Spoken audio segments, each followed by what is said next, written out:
my decision stands. Obviously, if some people want to criticize, that's their right to do so. When he says criticize, Home Affairs Minister Michael Fahy is referring to some of the comments posted to Facebook and made on radio talk shows that the minister acted arbitrarily by placing American Ayo Kimathi on Bermuda's immigration stop list.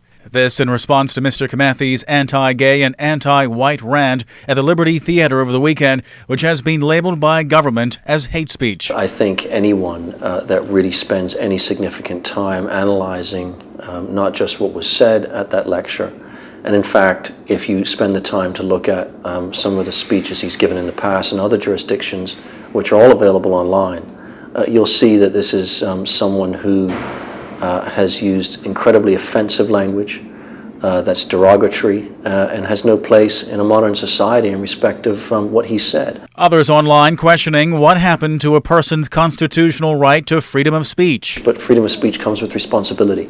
And freedom of speech does not mean advocating hate, and it does not mean advocating anything other than what should be good and right. If you have a view, you do not express it in a way that expresses hatred and perhaps incites violence. We shouldn't stand for it here. And the decision, I don't see that it's harsh, but I believe it's a good decision. And I'm satisfied that I had more than sufficient information to make the decision that was made. Mr. Kimathi's resulting re-entry ban comes as a surprise to some Bermudians who were unaware that the island even maintains such a list. In Mr. Kimathi's case, it will mean he will not be allowed to land on our shores for a period of 5 years. At the conclusion of that period, the individual who's on the stop list can make an application to the minister to remove from that stop list. My statement was clear.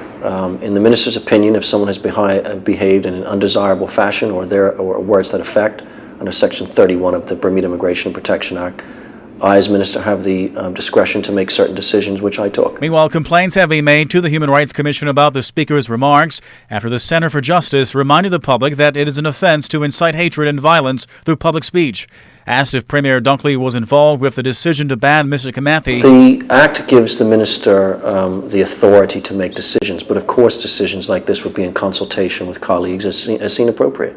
But the authority given for that decision lies with the minister. Elsewhere, a Change.org petition started by someone identified as Shannon Smith has been launched calling for Mr. Kimathi's removal from the island stop list. The petition states Bermuda as a whole can decide whether Mr. Kimathi is welcome again in Bermuda. His opinions, no matter how they are said, should not be used as a political foothold to silence the voices of people in Bermuda.